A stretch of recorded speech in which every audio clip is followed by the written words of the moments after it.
Hai semua gowasa, ya ini adalah Vivo X200 Pro, jajaran dari X200 series yang masuk resmi ke Indonesia dan waktunya itu tidak lama dari mereka launching, jadi beda ya sama yang X100 versi sebelumnya ini. Oke, masuk ke Indonesia ini ada dua varian X200 series. X200 yang reguler sama yang gue pegang ini adalah X200 Pro. Kalau teman-teman nanya, Bang yang mini masuk atau tidak? Jawaban dari gue cuma bisa bilang ya sampai saat ini belum ada konfirmasi bakalan masuk ke Indonesia secara resmi yang mininya ya. Soalnya kan itu emang dia tuh global, bukan global, dia tuh malah China only. Tapi ya intinya lewat Vivo X200 series ini, Vivo itu beneran kelihatan makin serius. Dari beberapa postingan teman gue juga yang bukan seorang tech enthusiast, mereka juga udah dikasih pegang duluan dan ya paling dengan syaratnya mereka atau dia itu seorang influencer yang aktif di sosmednya, punya banyak followers dan emang bukan di bidang teknologi. Jadi biar Vivo tuh kelihatan gitu loh, mau melebarkan sayapnya, ngasih tahu ke halayak ramai kalau handphone ini tuh bagus banget emang, terutama hasil kameranya dan juga banyak yang suka sama hasilnya. Ini bahkan gue sempet ngeposting di thread gue, terus ada yang reply kalau dia tuh nyobain di Mall Central Park dan dia bilang sendiri kayak begini pokoknya tuh. Ya nggak heran ya, karena tuh emang nggak ada effort guys beneran sama sekali buat ngebikin hasil foto yang bagus dengan handphone ini. Overall, boxnya sih kalau kita balik lagi dulu ya ke boxnya, ini tuh hampir sama kayak X100 atau X100 sebelumnya, beserta juga isi-isinya tuh sama aja. Ada anti gores yang udah kepasang, casing juga bisa langsung dipakai lah pokoknya. Kepala charger, adapter 90 watt, flash charge juga ada. Desainnya juga sebenarnya masih mirip-mirip kayak X100 Pro, cuma bump kameranya ini tuh yang X200 Pro ya kelihatan banget lebih tebel. Ngelihat fisik lensa periskopnya juga ini gue pribadi tuh demen, kayak kelihatan dalam banget gitu loh lensanya dan kelihatannya tuh apa ya kayak high tech banget. Dan jujur ya baru kali ini sih gue ngelihat handphone yang lensa periskopnya tuh sekeren ini kalau menurut mata gue. Nah cuma yang gue rasain banget ketika gue pakai handphone ini dan pemakaian sehari-hari, ini tuh berasa lumayan berat lama-lama dipegang handphone ini. Soalnya beratnya itu kan sekitar 232 gram ya. Apalagi kalau teman-teman pakein casing tuh sekitar ya 235 gram lah. Dan ini tuh kenanya berat gitu loh kalau menurut gue pribadi. Cuma ya dipegangnya itu mantep.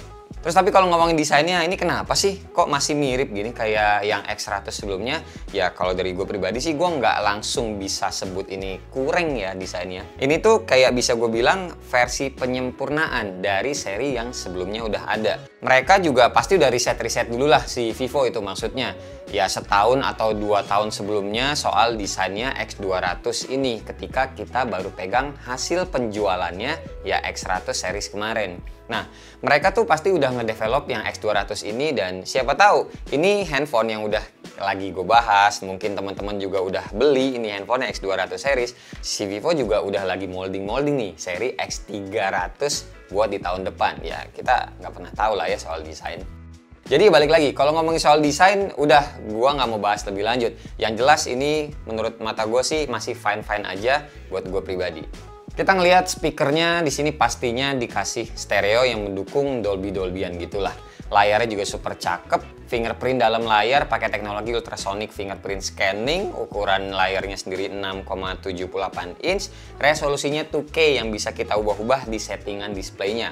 Mau Full HD Plus aja biar baterainya lebih irit lagi juga bisa. Tapi kalau emang ngomongin baterai, gue udah ngetes nih screen on time-nya tuh nyampe 22 jam lebih. Dan real life-nya selama gue pakai liburan kemarin, ini baterainya tuh masih bisa hidup sampai 2 hari guys. Dengan catatan, gue nggak melulu pakai paket data ya. Pas nyampe hotel, gue tuh nyambungin sama wifi pastinya auto connect gitu. Ngecasnya juga cepet, pakai chargeran aslinya durasinya cuma 57 menit. Ngecas baterai 6000 mAh yang punya teknologi Blue Volt baterainya si Vivo ini di bawah sejam itu termasuk cepet loh. Ngomongin performa buat main game juga nggak usah diraguin lagi. Ini handphone flagship, chipsetnya juga ada 2. Buat performa dan segala macam multitasking disematkan MediaTek Dimensity 9400. Buat khusus processing imagingnya ada Vivo V3 Plus chip. Pengembangan dari Vivo V3 chip di X100 series sebelumnya. Skor-skoran pasti gede dan udah aman banget ngelibas semua game-game Android berat saat ini. Skor Antutunya dengan mudah gue dapetin di angka 2.580.000-an. Main game, gue sejujurnya nggak banyak sih ngetes di handphone ini karena ya emang lagi demennya main Wuthering Waves aja. Soalnya karakter sama ceritanya buat gue tuh lebih menarik dengan grafik yang nggak kalah bagus daripada Genshin Impact. Terus kalau ngomongin game apaan aja gitu pokoknya ya, dia juga ada Ultra Gaming Mode-nya. Teman-teman bisa aktifin ya kayak begini. Terus balik lagi soal game Wuthering Waves, ini aja file size-nya itu 22 GB lebih. Jadi ini game udah bisa dibilang berat juga kan. Main seharian dengan grafik semua paling mentok kanan nih handphone, nggak ada panas-panasnya sama sekali di jari tangan gua pas gua ngerasain. Soalnya dari settingannya juga ini ada auto FPS. Jadi walau kita udah set mentokin di 60 FPS, gamenya itu bisa menyesuaikan berdasarkan chipsetnya yang ngatur. Jadi handphonenya nggak begitu panas, kitanya masih bisa enjoy main gamenya. Nah yang kurang nyaman sebenarnya pas lagi megang handphonenya, kita dengan ya posisi landscape kayak begini sih. Even main game ataupun lagi nonton film tapi sambil kita pegang tangan, jari tangan yang sebelah kiri ini tuh pasti nyentuh bump kameranya yang ya emang nggak bisa dibilang kecil, ini gede banget buletannya. Jadinya ya sering kotor aja gitu kelihatan tuh kesentuh ya. Enaknya sih nanti teman-teman kalau ada uang lebih ya ganti casing yang emang ada cover lensanya juga. Terutama mungkin ada buat teman-teman yang lebih sering main game, ini ya bakalan berguna banget sih. Tapi beneran main game di Vivo X200 Pro ini tuh enak tenan guys. Di bawah terik sinar matahari ini juga masih jelas visibilitasnya. Lubang-lubang speakernya juga nggak kehalang sama jari tangan kanan ataupun tangan kiri kita. Oke, lanjut lagi ke senjata utamanya, apalagi kalau bukan kameranya ya. Tapi lensa depannya dulu kita bahas atau lensa selfie-nya. Ini tuh resolusinya cuma, dalam tanda kutip, cuma 32 megapiksel. Dan lensa belakangnya, ini yang ngeri. Resolusinya yang pertama ini 50 megapiksel Zeiss True Color main kamera.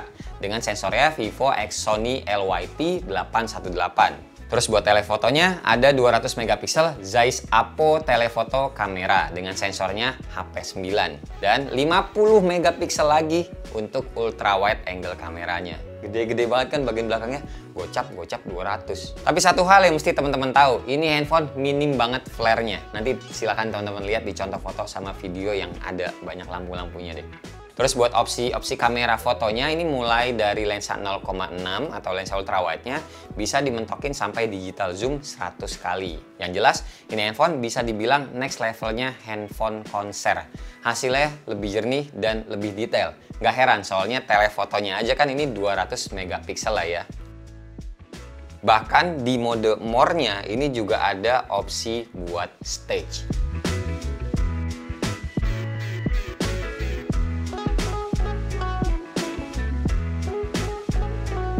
Mode-mode potretnya pun kayak biasa sih, ada Zeiss multifocal potretnya mulai dari 23 mm, 35 mm, 50, 85 sampai 135 mm.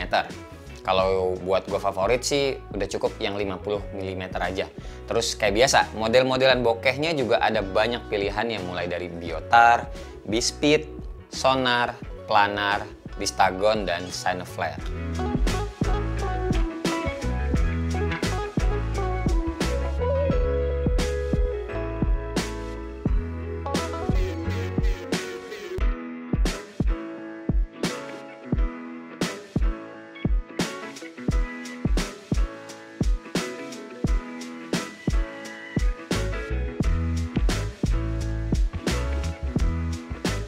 Ya, tapi balik lagi, sebenarnya itu masih mirip-mirip sih semua opsinya atau ya modenya dengan X100 seri sebelumnya. Cuma yang gue suka dari X200 Pro ini ada 4 hal, terutama dari videonya.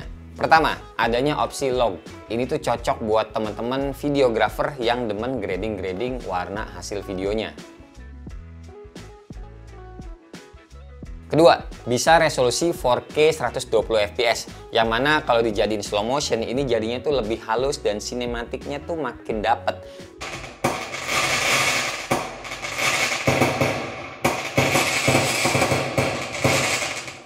Dan juga buat mode video potretnya bisa di resolusi 4K 30 fps aja. Kalau dulu-dulu seingat gue cuma bisa di 1080p 30 fps aja. Ketiga, adanya opsi Dolby Vision yang bikin warnanya atau saturasinya jadi lebih naik.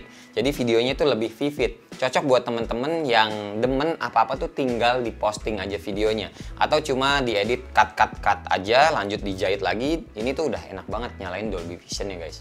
Dan yang terakhir, yang keempat, yang gue senang adalah ketika ultra stabilisasinya diaktifin, muncul resolusi yang gue suka banget selama ini, dan menurut gue ini adalah resolusi paling pas sebenarnya buat sebuah perekaman mobile dari sebuah smartphone, yakni resolusi 2,8K dan juga bisa 60 fps. Asli guys, resolusi kayak gini tuh biasanya ada di action cam aja. Dulu ada sih di smartphone, tapi udah ngilang. Gue suka karena kualitasnya tuh tetap terjaga bagusnya. Karena ya size-nya tuh di atas 1080p, tapi ukuran filenya, file size-nya itu tidak sebesar 4K. Jadi lebih irit storage-nya. Sisanya sama kayak X100 series juga, termasuk bisa flip kamera depan belakang saat perekaman itu tanpa harus nge-stop dulu, di resolusinya maksimal 4K 30 fps. Kalau di 4K 60 fps nggak bisa flip kamera depan belakang. Kalau teman-teman ngincer 60 fps-nya, berarti mentoknya cuma di 1080p aja. Tapi ya, kalau ngomongin kemampuan perekaman, maksimalnya itu bisa sampai 8K 30 fps sih, cuma ya jarang kepake lah. Oh iya, yang lensa depannya ini juga sama, maksimalnya di 4K 60 fps. Oke, gue coba diam aja. Ini adalah 4K 60 fps yang Dolby Vision-nya off. Perhatiin lifeguard yang pakai baju warna kuning itu ya. Nanti pas Dolby Vision-nya on, dia tuh akan lebih cerah lagi kuningnya. Nah ini yang 4K 60 fps tapi Dolby Vision-nya di on in. Kelihatan sih dari live previewnya aja, warna kuning di baju lifeguardnya itu lebih menyala, lebih terang gitu sih kuningnya. Oke, ini gue lagi cobain kamera belakangnya yang ultra stabilization, dan ini tuh resolusinya 2,8K 60 fps di bawah jalan kaki biasa ya. Dan seperti ini. Dan ini kalau resolusinya 2,8K dan ultra steady-nya diaktifkan, tidak bisa di flip ke kamera depannya. Nah, kalau yang ini 4K 60 fps, cuma stabilisasinya standar. Gitu. Wih. Lagi main volley. Nah, kalau yang 4K 60 fps dengan stabilisasinya standar, kita bisa main-mainin lensanya. Ini kan lensa 1 ya. Kita ubah ke ultra wide. Nah, kayak gini. Satu lagi. Terus kita pindah ke lensa 2. Terus ke 3,7. Nah, aku manggil. Terus ke 10 kali zoom. Ayo berenang. Ya, sebentar. Oke. Nah, kalau yang ini 1080p sama juga 60 fps. Yang 60 fps sama, kita sebenarnya bisa pindah lensa juga ke ultra wide kayak gini. 1, 2 juga bisa, 3,7 sampai bisa 10 juga bisa. Dan kita juga tentunya, tuh bahas apa tuh kagak ngerti gue. Kita bisa pindah ke lensa depannya tanpa harus nge-stop dulu videonya. Dan bawa-bawa lagi nggak pakai baju ya, emang karena lagi di pantai sih. Jadi ya menyesuaikan tempat saja, gitu ya guys. Mana Zilsa? Oh itu. Iya. Ya wis, balik lagi ke lensa belakang. Tuh. Video malam 1080p 60 fps. Lihat, nyari flare-nya gue nih di sini ceritanya. Nggak ada, men. Mana flare-nya? Nggak ada kan ya, bener ya? Ke ultra wide. Oke. Satu lagi. 2.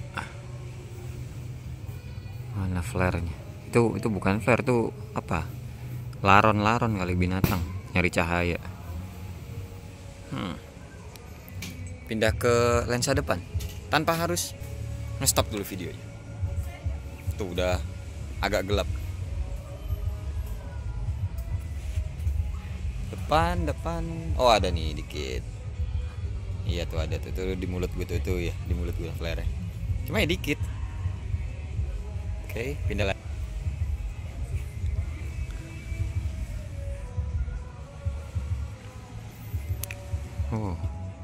Oke. Sip, kita lanjut. Ini nyobain potret video di 4K 30 fps. Biasanya kan rata-rata handphone lain 1080p ya. Vivo X200 Pro ini bisa di 4K 30 fps. That's the best from all of it. 7 ya apa? Ini ada si Halo Part 1. Ada motor si Kude. What the fuck is the 4? Rasawa. Oh, great. The movie ya kalau misalkan play, bukan motor, enggak boleh sama. Jir, ganteng banget lo Gar di sini Gar. Udah sih, asli ini handphone Android yang menurut gue tuh worth it kalau temen-temen mau beli handphonenya yang harganya tuh nyampe belasan juta, apalagi mungkin kalian bosen dengan brand Korea. Selain kameranya lebih bagus, hasil AI-nya juga gue masih bisa ya bilang sementara ini yang paling rapih kalau ngomongin menghilangkan objek yang tidak diinginkan dibandingkan sama Android lain. Terus mode potretnya juga sebenarnya nih ngasih efek beauty ya untuk yang mode potret bukan yang foto. Oke, sekali lagi yang potret bukan foto. Karena kalau kalian foto, kalian jepret objek yang ada jerawatnya itu tetap ada. Tapi kalau kalian pakai mode potret, even itu di off-in, itu jerawatnya pasti hilang. Jadi kalau kata bini gua, ini tuh hasilnya kayak udah ngabisin duit ratusan juta buat skincare yang selama ini cewek-cewek pengenin. Mukanya glowing, bukan muka lebay jadi make up tebal nan kayak oplas gitu, bukan kayak gitu. Soalnya pori-pori kulit juga masih kelihatan. Pokoknya disclaimer ya, ini yang bilang cewek ya. Teman-teman bisa coba tanya sendiri nanti ke pasangan kalian atau ke teman-teman cewek-cewek kalian. Cobain deh mode potretnya dijepret ke muka, terus tanya aja hasil mulusnya tuh natural atau lebay gitu. Pokoknya ini gue bisa jamin sih, ini Vivo tahun kemarin ya. Dan tahun ini juga kayaknya bakal menjadi tahunnya. Harga Vivo X200 Pro yang gue pegang ini yang storage-nya 512 GB adalah 17.999.000 atau ya buletin aja 18 juta. Cuma biasanya handphone Vivo gini kalau launching itu suka ada beberapa potongan harga dan promo-promo bank sih ya. Harusnya itu bisa lebih murah lagi dan ya ini termasuk harga yang pantas lah buat temen-temen dapetin Android yang bagus dengan segala macam fitur, terutama buat yang nyari kameranya. Apa ya, saran dari gue paling teman-teman tuh lebih biasain aja sama bobotnya handphone ini yang nantinya tuh serius nih ya berat lah gitu. Terus juga kalau ngomongin update Androidnya juga si Vivo ini ngasih 4 tahun dengan 5 tahun security patch-nya gitu. Garasi Vivo, aduh nggak usah ditanya ke gue dah. Silakan teman-teman netizen ngejawab aja juga. Gila, mereka tuh banyak yang ngasih jempolan banget buat after sales Vivo. Nggak ribet dan nggak ruwet juga, serta nggak banyak syarat ina-inu. Mau ganti anti gores beberapa kali juga bisa dan selalu ready di service centernya. Gitu ya. Paling segini aja cerita dari gue, sharing-sharing dan review dari Vivo X200 Pro atau Vivo X200 Pro. Gimana menurut teman-teman? Tertarik beli atau tidak? Jadi ya coba kita diskusi di kolom komentar di bawah. Oke? So, terima kasih buat teman-teman yang udah nonton dari awal sampai akhir. Sampai ketemu di video selanjutnya. Bye-bye. Cheers.